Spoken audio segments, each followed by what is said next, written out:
সুপ্ৰভাত বন্ধু বান্ধৱীসকল, আজি বহু দিনৰ মূৰত আকৌ চাদৰ মেখেলা পিন্ধি লৈছো, দেখিছেনে? এয়া চাই লওক। কিন্তু কিয় জানেনে, আজি এঠাইত যাবলৈ ওলাইছো আৰু ক'ত যাম আপোনালোকক সকলোখিনি ক'ম, কিন্তু চাই থাকিব ভিডিঅ'টো শেষলৈ। আৰু মানে কি জানেনে, ঠাণ্ডাও তাতে নহয়নে, আৰু এইযোৰ কাপোৰে কেনেকৈ পিন্ধি লৈছোঁ আৰু যাম আজি এখন বিশেষ মিটিঙত। গতিকে এতিয়া গৈ থাকোঁ বলক। ফাইনেলি এতিয়া মই ঘৰৰ পৰা ওলাই আহি গ'লোঁ। মানে কি জানেনে, মই ক'ত যাওঁ আজি মই কৈ দিছোঁ শুনক। আজি আছে আমাৰ ৰাইজ দলৰ ৫ম বাৰ্ষিক অধিৱেশন, আৰু এই অধিৱেশনখন অনুষ্ঠিত হৈছে সোণাপুৰত দিচাং ৰিজৰ্টত। গতিকে এতিয়া তালৈকে ওলাই আহি আছোঁ, আৰু তাৰ কাষতে আছে, আপোনালোকে সকলোৱে গম পায়, আমাৰ হিয়াৰ আমঠুৰ সমাধি ক্ষেত্ৰ। আৰু তাতো পাৰিলে এপাক যাম, যদি সময় হয়, সোনকালে যদি আমাৰ কাৰ্যসূচীবিলাক মানে শেষ হয় তেতিয়াহ'লে নিশ্চয় যাম, আৰু যাবই চাগে, নোযোৱাকৈ নাথাকে। ইতিমধ্যে মই অহা অকণ দেৰিয়েই হৈছে, আছিলে আমাৰ 9টাৰ পৰা, কিন্তু মই আহিছোঁ এতিয়া 10টা বজাতহে, জানেনে? কাৰণ জানেই ন, ৰাতিপুৱাতে মাইকী মানুহ ওলোৱাটো সম্ভৱ নহয় সোনকালে। গতিকে যিয়ে নহওক এতিয়া গৈ থাকোঁ। আহি পাই গ'লোহি প্ৰতীক্ষা, আৰু এতিয়া মই এইখিনিৰ পৰা যাব লাগিব টুকুৰা টুকুৰ কৰি। ইয়াৰ পৰা 6 মাইলৰ পৰা আকৌ খানাপাৰাৰ পৰা আকৌ সোণাপুৰ। চাওকচোন কিমান বাৰ উঠা নমা কৰিব লাগিব। গতিকে এতিয়া উঠি লওঁ এখনত, যিকোনো এখনত, বেটেৰী ৰিক্সাই হওক বা মেজিকত হওক, উঠি ল'লেই হ'ল আৰু, নহয় জানো? অহা অলপ দেৰিয়ে হৈ গ'ল, তথাপিও ভিতৰলৈ সোমাই আহিছোঁ ল'ৰালৰি দেই। আহিছা? অঁ।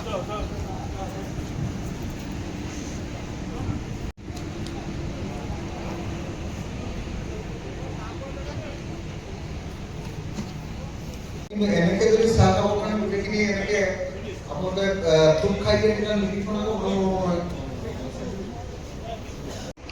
মই কালি অনুষ্ঠিত হোৱা কৰ্ণধাৰ সমিতিৰ প্ৰস্তাৱ পাঠ কৰিবৰ কাৰণে অনুৰোধ জনাইছোঁ।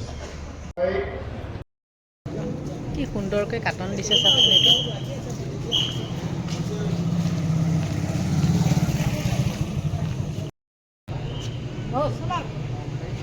মিটিঙলৈ আহি পেলাই এয়া আমাৰ চাওক দেই, টোপনি আহিছিলে আচলতে বেছিকৈ, আৰু সেইটো কাৰণে গাড়ী চলাবলৈ আহি গৈ আছে। বাইদেউ ভালকৈ চলাওক দেই, চাব খুন্দিয়ে চুন্দিয়ে নিদিব। যাওঁ, আকৌ যাম। অলপ টোপনিবোৰ থাকি দিছিলে। আমাৰ মিটিং আধাখনীয়া কৰি পেলাই এতিয়া সময় দিছে খোৱা বোৱাৰ কাৰণে দেই। এতিয়া 2টা বাজিলে, আৰু 2টা বজাৰ লগে লগে মই কিন্তু আগত খাই ল'লোঁ। খাই লোৱাৰ পিছত এয়া চাওক লাইন পাতি আছে, গোটেই ৰাউণ্ডটো দেখাই দিছোঁ।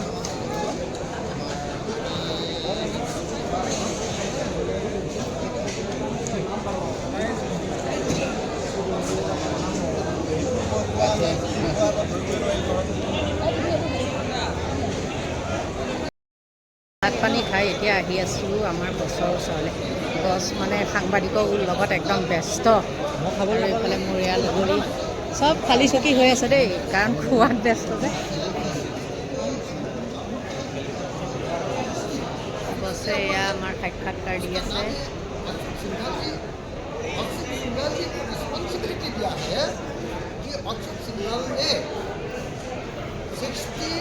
विधानसभा का जो वोटर तालिका ये चेंज करेगा, कैसे चेंज करेगा?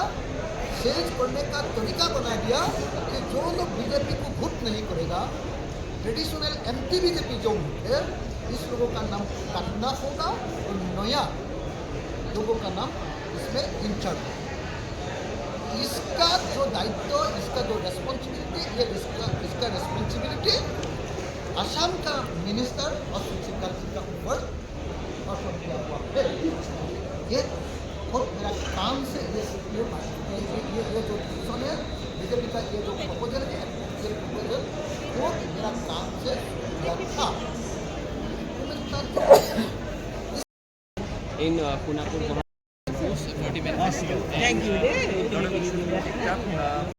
যাবলৈ ওলোৱাৰ সময়ত এয়া আমাৰ সতীৰ্থক লগ পালোঁ, চাওক। আৰু এজনক দেখিছেনে, আৰু এওঁকতো সিদিনাখন দেখিছিলে, মই আপোনালোকক ভিডিঅ' দিছিলোঁ ৰূপজ্যোতি কুৰ্মীৰ লগত, মানে যাৰ নেকি লাগিছিলে তৰ্কাতৰ্কি, এওঁৱেই হয়। আৰু এয়া আমাৰ ডিব্ৰুগড়ৰ নহয়নে প্ৰদীপ?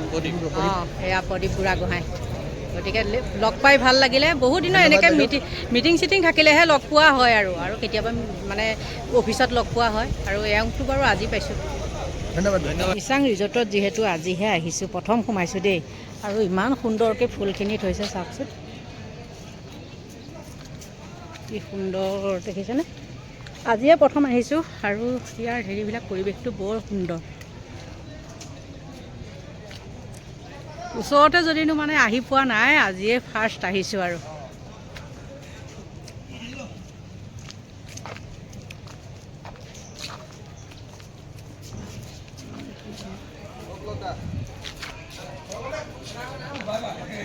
মেডিয়া চেডিয়া ভৰি আছে।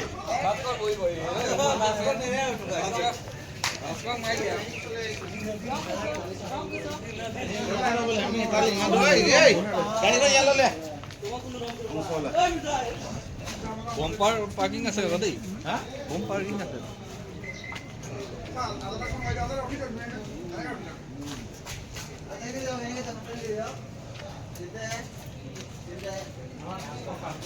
ইমান সুন্দৰ লাগিছে আৰু মানুহ যিহেতু বহুত আছে, সেইটো কাৰণে মাত চাত দিব পৰা নাই ভালকৈ, চব ফটো উঠাত ব্যস্ত আৰু পাৰ্কিংটো বহুত ডাঙৰ।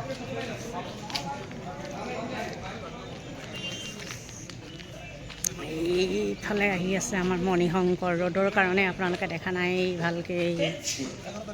এই কি খবৰ? একদম ইমান ৰ'দ পৰিছে, ভালকৈ মুখখনেই নেদেখি অ'। এই আছোঁ, এতিয়া মুখখন দেখি আকৌ। এয়া হ'ল আমাৰ লগৰ সতীৰ্থ দেই সকলো। আৰুনো কি ক'ম আৰু বন্ধু ক'ম। অঁ, সংগ্ৰামী সতীৰ্থ, সংগ্ৰামী সতীৰ্থ।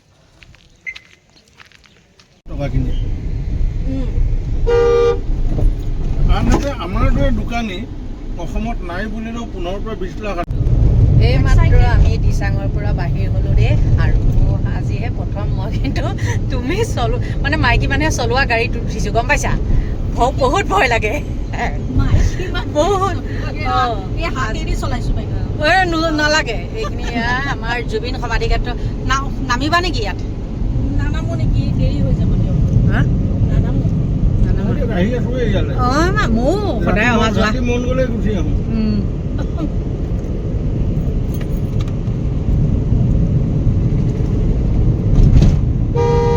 মই এটা আপোনাৰ অনলাইনতে কথা গুগলতে চাৰ্চ কৰক, 100 জন ড্ৰাইভাৰৰ ভিতৰত এজনী যদি মাইকী মানুহে চলোৱা গাড়ীৰ এক্সিডেণ্ট যদি আপুনি পাইছে, সেইটো হয়। বাইকে হওক বা গাড়ীয়ে, এই মাইকী মানুহে যে মালটো নাখায়, গম পাইছানে? সেইটোৱে, 100 স্পীড, মইতো 150 স্পীডত গাড়ী চলাওঁ। মাইকী মানুহে মালটো নাখায়, মতা মানুহে মালটো খাই কাৰণে তেনেকুৱা হয়। চলোৱা গাড়ী লৈ খালত পৰে, একে চেপেটা হৈ যায় মানুহ, কিমান মানুহ মৰে। মাইকী মানুহ কেইটা এক্সিডেণ্ট পাইছে? এতিয়া তুমি কোৱাচোন, মাইকী মানুহে চলালে কিয় ভয় নাই আৰু মতা মানুহে চলালে কিয় ভয় নাই? মই কওঁ শুনা, মতা মানুহে মালটো খাই লয় কাৰণে ভয় লাগে আৰু তেহেঁতৰ এক্সিডেণ্ট বেছি হয়। মাইকী মানুহে নাখায় আৰু নিজৰ ঘৰৰ ল'ৰা ছোৱালীৰ কথা চিন্তা কৰি পেলাই চলায়, হয়নে? সেইটো কাৰণে মাইকী মানুহৰ মানে ভয়টো বেছি থাকে ন, আৰু মানে বেছি এলাৰ্ট হৈ থাকে। মতা মানুহ অকণমান বিন্দাছ, তেওঁলোকে বিন্দাছ হিচাপে সিহঁতে চলায় আৰু ইফালে মালটো খাই লৈ ফেমিলি গোটেই লৈয়ে খালত পৰিব। কোনোবাই মাৰি দিয়ে, আগেৰে মাৰি দিয়ে, পিছফালৰ পৰা মাৰি দিয়ে। কেইটা মাইকী মানুহ আপুনি এক্সিডেণ্ট দেখিছে? নাই দেখা। সেইজনীয়ে দেখিছিলোঁ আৰু নন্দিনী কাশ্যপ, সেইজনীও মাল খোৱা। বেলেগ মাইকী মানুহ কম্পেয়াৰ কৰিব নোৱাৰি, কাৰণ কি সেনেকুৱা মতা মানুহ ঢেৰ আছে। আমিতো মতা মানুহ কেতিয়াও সেই বেয়া মতা মানুহটোৰ লগত আমি কম্পেয়াৰ নকৰোঁ। মাইকী মানুহক সেইজনী মাইকী মানুহৰ লগত চবেই কম্পেয়াৰ কিয় কৰি থাকে, হয় নাই? এইটো উচিত চাব লাগিব। মোকে চাওকচোন, এতিয়া আপুনি আছে, দাদা আছে, মোৰ ঘৰত বাচ্ছা আছে, মই কিমান চলাই আছো? 30, 35, 40, খুব বেছিকে বেছি 60, 80। কিবা এটা আহিলেতো নিজে কণ্ট্ৰল কৰিব পাৰিব। সেয়াই কথা। আৰু আজিকালিতো বেছিভাগ এক্সিডেণ্টটো সৰু সৰু ল'ৰাবিলাকে কৰে। এই 18 বছৰ, 20 বছৰ, 21 বছৰ সিহঁতে গাড়ী উৰাই দিয়ে একেবাৰে। ওপৰতে পাই যে আচলতে, গম পাইছা নাই? সেইটোৱে, গাৰ্জেণ্টৰো ভুল আছে। মই এই ক্ষেত্ৰত গাৰ্জেণ্টক দুখ দিওঁ। কিন্তু আহি পাই গ'লোহি আমাৰ নিজৰ এৰিয়া আৰু যি যাওঁতে যি টুকুৰা টুকুৰিকৈ গৈছিলোঁ কষ্ট হৈছে, কিন্তু আহোঁতে আকৌ কি হৈছে মানে হেৰি হ'ল মানে এখন গাড়ীতে আহিব পৰা হৈ গ'লোঁ, যিহেতু লগৰ এজনীয়ে গাড়ী লৈ গৈছিলে আৰু তেনেকৈয়ে আহিলোঁ। কিন্তু কি জানেনে নাই, তাৰ ভিতৰ চোৰাত যি আলোচনা আমাৰ হৈছিলে সেইখিনি মানে ভিডিঅ' যোগেদি জনোৱাটো নিয়ম নহয়, সেইকাৰণে ভিতৰত ভিডিঅ' বনাবলৈ দিয়া নাই। মানে যিখিনি আলোচনা হৈছিলে সেইখিনি আলোচনা কৰিবলৈ দিয়া নাই আৰু সেইটো কাৰণে কি হ'ল সেইখিনি আপোনালোকক দেখাব নোৱাৰিলোঁ। এনেই অলপ অলপ দেখাইছোঁ আৰু চিনেৰিবিলাক, কিন্তু ভিতৰৰ আলোচনা কথাখিনি আপোনালোকক নজনালেও হ'ব বুলি মই ভাবোঁ আৰু সেইকাৰণে জনোৱা নাই। আৰু বছেও আমাক অনুমতি দিয়া নাই যে ভিতৰুৱা কথা বাহিৰত প্ৰচাৰ নহ'ব যাতে আৰু ৰেকৰ্ডিং কৰিবলৈ বা এইবিলাক ভিডিঅ' চিডিঅ' কৰিবলৈ মানা কৰিছে আৰু কথা সেইটোৱে। কিন্তু ভাল লাগিলে, যিয়ে নহয় সকলোকে লগ পাওঁ আৰু এনেকুৱা এটা দিন আহিলে মোৰ বহুত ভাল লাগে। কিয় জানেনে, মানে যিমান কাম নাথাকক কিয় কামৰ মাজতো মই যাওঁ, কাৰণ কি হয় গোটেই আপাৰৰ মানুহখিনিক মই লগ পাওঁ। আৰু যিহেতু মই সেইফালে গৈ মানে আছিলোঁগৈ শিৱসাগৰত বহুত দিন এই নিৰ্বাচনী কামতে, আৰু আকৌ এতিয়া 5 বছৰৰ মূৰত আকৌ তেওঁলোকক লগ পাইছোঁ। এনেই মাজে মাজে মিটিঙে চিটিঙে লগ পাই থাকোঁ, তেতিয়াও বেলেগ আৰু এতিয়াও বেলেগ, নহয় জানো? কিয় মানে বেলেগ বুলি কৈছোঁ জানে, আৰু বহুত দিনৰ মূৰত চবকে লগ পোৱা নাযায়, কিন্তু এইখন হেৰিত মানে অভিৱৰ্তনত চবকে লগ পোৱা যায় আৰু সেইটো কাৰণে আচলতে গ'লোঁ ইমান কামৰ মাজতো। আৰু এতিয়া কি জানেনে, লৰালৰিকৈ আহিছোঁ, 4টা বজাত আহিছোঁ, এতিয়া বাজিছে 4:30। তাৰপৰা আহিলোঁ 4:30, আধা ঘণ্টা লাগে আমাৰ সোণাপুৰৰ পৰা আমাৰ ঘৰ পাওঁতে। কিন্তু কি হৈছে, পিঠাগুড়ি চাউল তিয়াই থৈ গৈছোঁ, বৰা চাউলৰ 3 কেজিকৈ চাউল এতিয়া আহি পেলাই খুন্দিম, মানে খুন্দিম যিমান যেতিয়া যি হয় হ'ব আৰু মিক্সাৰটো নহয় ঢেঁকীত খুন্দিব লাগিব বৰা চাউলৰ পিঠাগুড়ি, নহ'লে দিগদাৰ হ'ব নহয়নে। আগতে কিন্তু মিক্সাৰতে খুন্দিছিলোঁ আৰু তেতিয়া পিঠাও উঠিছিলে, মিক্সাৰ মেচিন বেয়া হৈ যায়, সেইটো কাৰণে মানে নাই ঢেঁকীতে খুন্দিম। এতিয়া গৈ আকৌ ঢেঁকী দিবগৈ লাগিব, দেখিছেই চাগে একদম বহুত ভাগৰুৱা নহয়নে। একে কিতাপে চিতাপে লৈ কৰি আহি পাই গ'লোহি আৰু লগতে চিংৰা দুটাও লৈ আহিছোঁ বোৱাৰীজনীলৈ। নহ'লে মানে কি হয়, ক'ৰবাৰ পৰা আহিলে তাইলৈ কিবা এটা নানিলে বেয়া লাগে, মোৰ নিজৰে বেয়া লাগে আৰু তাইও আশা কৰে, সেইকাৰণে আহিছোঁ। আৰু এতিয়া পিঠাগুড়ি খুন্দিম, সেইখিনিকে ক'লোঁ। সকলোকে মানে লগ পাই বহুত ভাল লাগিল। আৰু আমাৰ আছিলে এইখন ক'লোৱে পঞ্চম দ্বিবাৰ্ষিক অধিৱেশন, গতিকে বন্ধু বান্ধৱীসকল আপোনালোকৰ পৰা এতিয়া লৈছোঁ বিদায়। সকলোকে ভগৱানে ভালে কুশলে ৰাখক, দীৰ্ঘায়ু কামনা কৰিছোঁ আৰু মোৰ ভিডিঅ'টো ইমানতে সামৰণি মাৰিছোঁ। Bye bye.